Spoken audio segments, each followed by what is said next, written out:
How you doing, Nick? Good, Adon. How are you? I'm great, brother.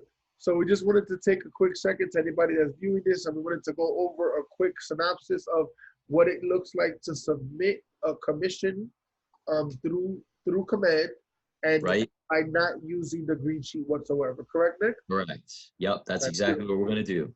All right. So we have a closing. We set up some W accounts. We have a closing set up for this Friday, and Hmm. we are going to go through the process now. So we're going to go ahead and go into our opportunity section. Right. And here, you should have already had the opportunity set up for the existing Correct. listing, whether you were the listing agent or whether you were on the buying side, correct? That is correct. Now, Nick, why don't you make that point that you made earlier in regards to why it's important to have that separate? Oh, so yeah.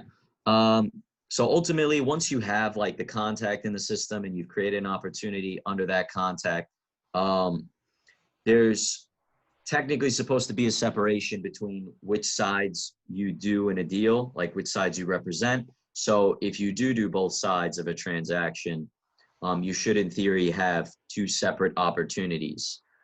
And the reason for that is because that when you do eventually get to the commissions tab, you will only be accounting for one side of the transaction. That's just the way the system operates. There may, I believe that there's potential for that to be altered in the future. But as of right now, at least for the way things work in terms of tracking things properly, like through your pipeline, you would have one opportunity for your list side, one opportunity for your buying side, which would then, of course, equal to the 2 units. Okay. So we're clear that every deal on a sale or on a purchase has two available units, and every side is equivalent to one, correct? That is correct. Yep. All right, beautiful. So now that we have that understood, guys, if you're working both sides of the deal, you should have two opportunities. You should have one here under listings, representing the seller, and one Hmm. under buyers, obviously representing the buyer. And you would close out both of these transactions in the method that we're about to show you now. Okay? Correct. So we are going to go into our under contract listings. And here we see on the clear to close that we have Alan Morales as a listing, as a listing client, right? Right. Now, as this opportunity has gone on, one should be filling these things in. If you go into general information, for example, you'll see that there's different stages and there's different points within those stages. That if you start identifying opportunities as you should from the minute that it becomes a lead, you should Hmm. be adding in, when was the first appointment for the listing scheduled? When did the appointment happen? Did you get the agreement, right? These are all dates that are very important, especially considering from an analytical perspective, because it goes to show you what the track record looks like from a hot lead to a listing, okay?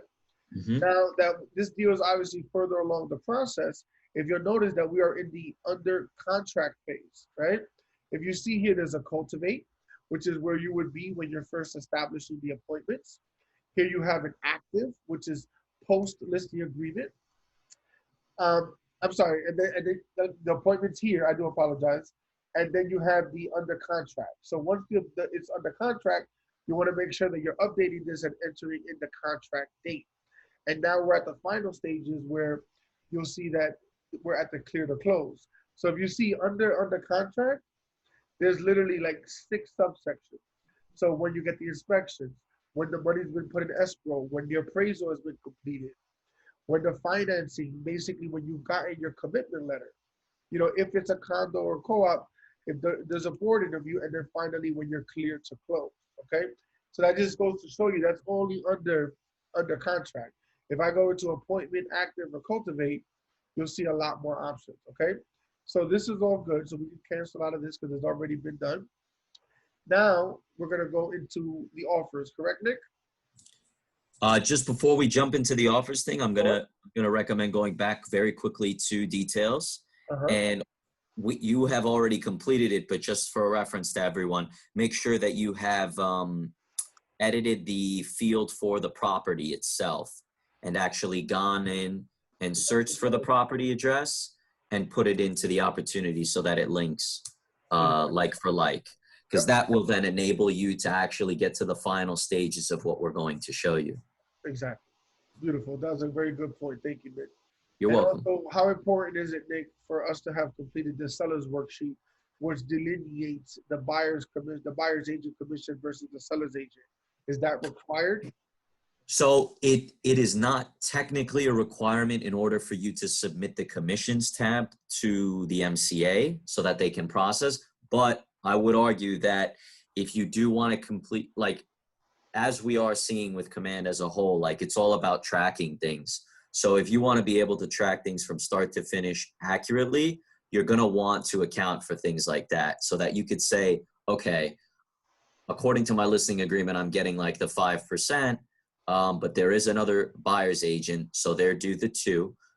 So I'll then be due the 3. So in instances like that, like I guess maybe even from a financial standpoint, you'll probably want to account for all of those different kind of characteristics just so that you know what you're going to be looking at when you get to the closing table so that nothing kind of surprises you or maybe you just forget about it and stuff like that. So not ultimately a requirement, but definitely a recommendation.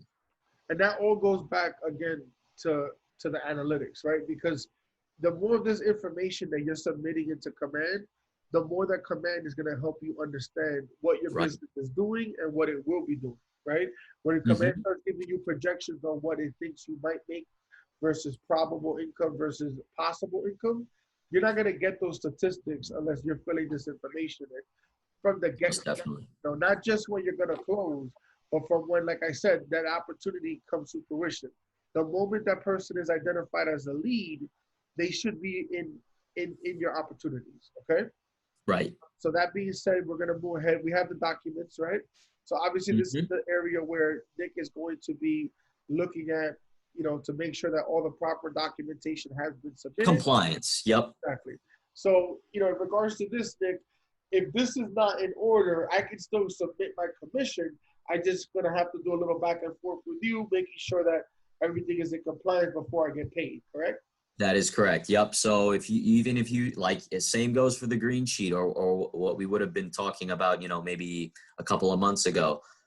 Even though you submit that one portion, if the documents aren't in order, there's going to be a back and forth, and it's just going to delay the process for you to get paid. So it's best if you have everything in order, and that's why this system pushes for you to submit documentation step by step or stage by stage, so that when you get to the end, you don't have to worry about anything because it's already there. Exactly. And a quick tidbit, in case you're still not familiar with it, remember you don't want to create your loops or your envelopes when it's DocuSign or Dotloop directly through those systems. You wanna originate it from here, from Command. So let's say, for example, you haven't submitted any documentation for this particular opportunity, and you want to make a file, an envelope in DocuSign, for example, right? You would click on Start Transaction, Mm-hmm. and there it's going to ask you, what platform are you going to use, and you're going to go ahead and click on the one that you're using. Obviously, we're all going towards DocuSign.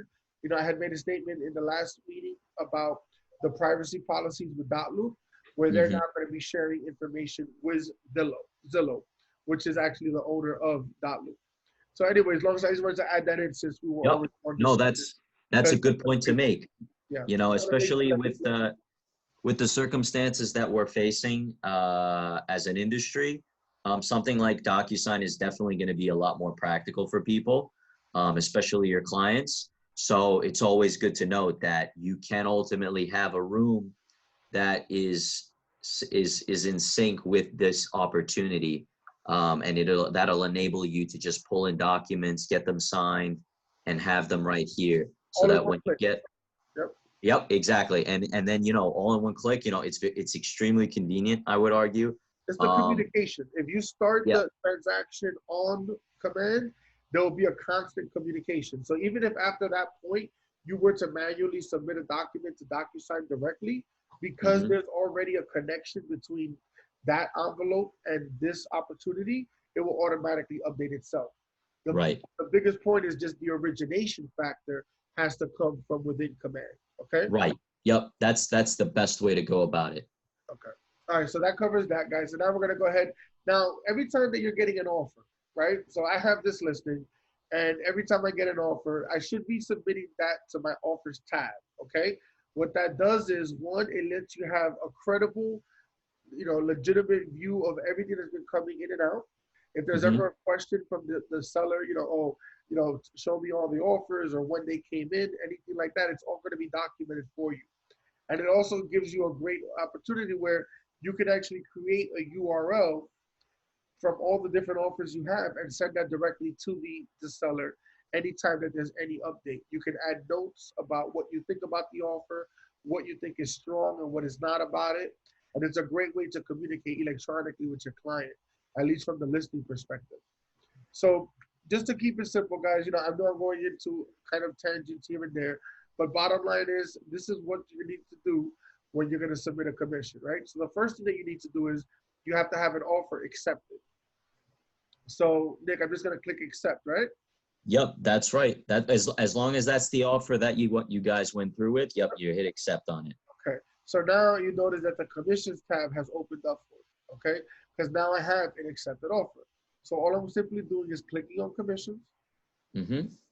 And here we want to make sure that all the information is correct. The closing's on Friday. These are all, I just threw numbers in here, but contract date was on the 13th yesterday, and the commission rate is 3% at a final sales price of 500,000.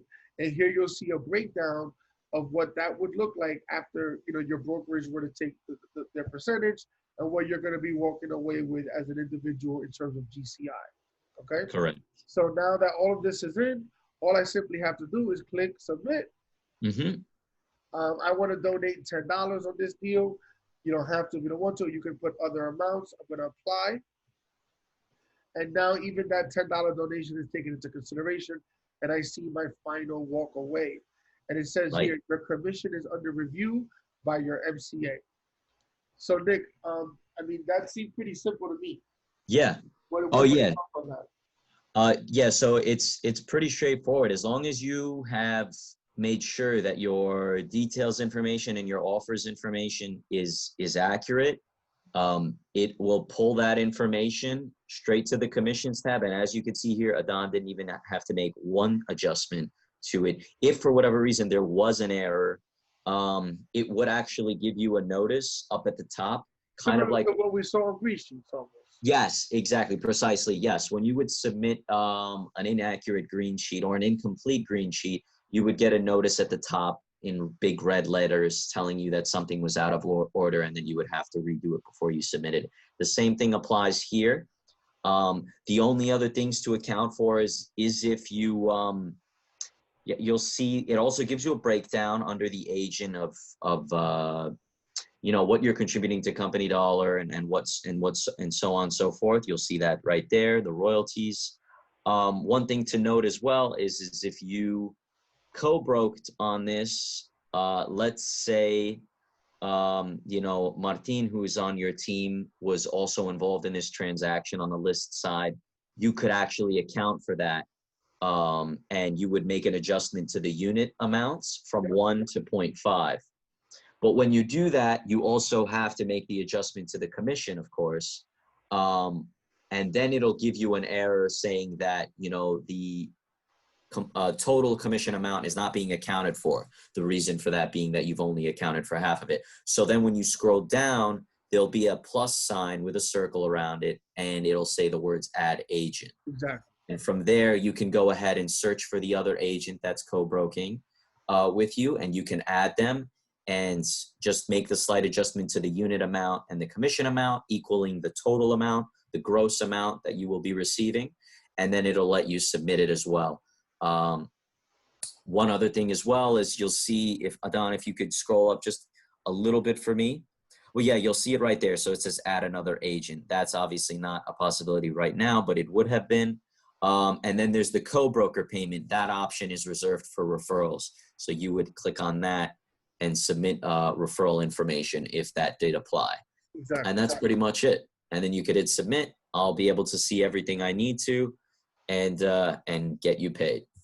All right. So guys, that was a basic, simple walkthrough. And obviously Nick went into a little bit more detail with, co-broking situations, referrals, and adding another agent and whatnot.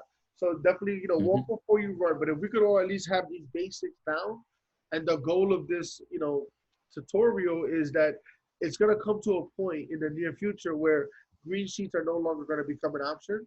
So I don't want people, from the technology committee standpoint, we don't want you guys to be in a position where you have to learn how to do this when you have no choice.